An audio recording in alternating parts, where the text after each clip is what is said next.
yang milik negara pun tidak diadministrasikan, tidak direkod. Kita asal bangun, waktu Pak Harto 30 tahun bangun banyak sekali, nggak ada pembukuannya.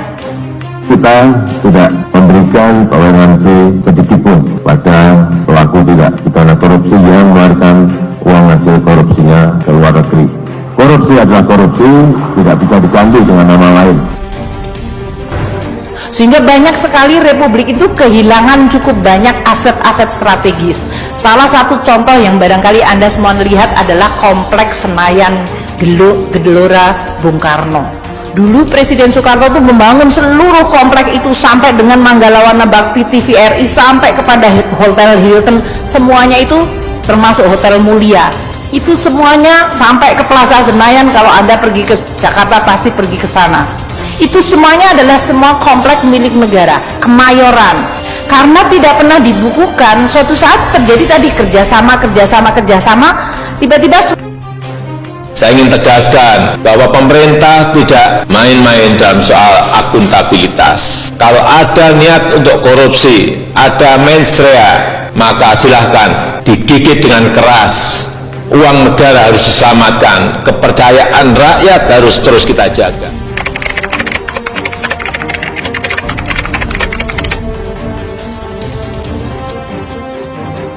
Kekisruhan yang terjadi selama ini bukan tentang masalah pribumi, agama, kebangkitan PKI atau disintegrasi.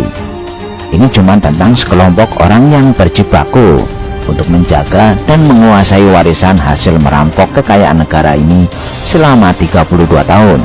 Mereka harus menjaga warisan itu dari penguasa baru yang ingin mengambil hasil rampokan dan mengembalikannya kepada rakyat Indonesia.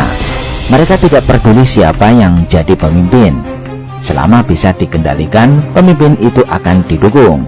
Bila tidak, harus secepatnya dilengserkan. Kuda boleh berganti, Sais harus tetap. Abdurrahman Wahid atau Gus Dur tidak mungkin berpihak kepada mereka. Sebab itu kekuasaan Gus Dur harus dilengserkan. Meski beliau seorang ulama dan tokoh NU, organisasi Islam terbesar Indonesia, Gus Dur adalah musuh Soeharto. Gus Dur pun mengatakan secara frontal, pemimpin di Indonesia ini yang pantas jadi musuh saya cuma satu, Pak Harto. Pada Muktamar PBNU tahun 1994 di Cipasung, Soeharto memecah NU dengan melakukan muktamar tandingan. Namun karena kuat dan sulitnya warga NU, muktamar tandingan tersebut gagal untuk menyingkirkan Gus Dur. Lengkap sudah ketidaksukaan Soeharto terhadap Gus Dur. Bagaimana dengan Megawati? Megawati juga bukan tokoh yang bisa diharapkan bagi mereka. Terah Soekarno dianggap duri dalam daging bagi Soeharto. Tahun 1996, Megawati dipaksa lengser oleh Soeharto dari ketua PDI yang akhirnya menimbulkan perpecahan di tubuh PDI dan berakhir dengan peristiwa 27 Juli 1996. Pada Pilpres tahun 2004, mereka menggelontorkan isu bahwa dalam Islam, wanita tidak boleh dipilih sebagai pemimpin dan dalam PDIP terdapat orang-orang PKI. Kemudian Presiden Susilo Bambang Yudhoyono bisa menyelesaikan 2 periode kepemimpinan. Tapi harus diingat, SBY pun menaruh hormat terhadap penguasa Orde Baru itu. SBY tidak responsif ketika adanya tuntutan penyelidikan dan pemeriksaan harta kekayaan Soeharto. SBY pun aman jadi presiden 2 periode. Bagaimana Presiden Joko Widodo? Inilah momok yang menakutkan bagi Orba. Semua kekayaan negara yang selama ini hanya dinikmati segelintir orang mulai dikejar secara masif, walaupun mereka berusaha mempertahankannya. Saat Jokowi menutup Petral tahun 2015, para mafia dan penjaga warisan Orba semakin yakin bahwa Jokowi adalah orang yang harus disingkirkan. Apapun caranya, berapapun biayanya. Petral adalah wabah para perampok warisan Orde Baru dalam mengelola hak jual beli minyak ke Pertamina. Dengan ditutupnya Petral, Pertamina bisa menghemat 250 miliar per hari. Ingat itu, siapa yang selama ini menikmati uang 250 miliar per hari.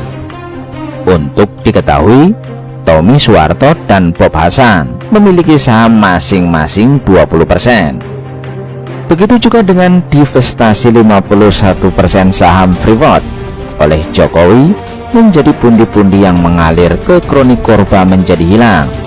Dan ini yang membuat mereka benar-benar sakit hati.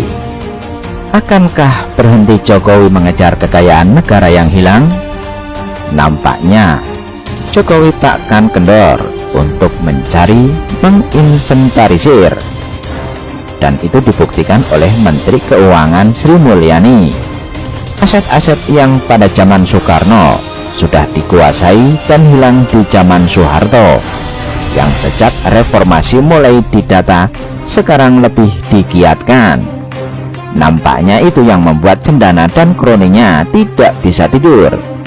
Dan ini adalah jawaban mengapa Jokowi selalu difitnah, dimusuhi, bahkan dilengsarkan dengan segala cara.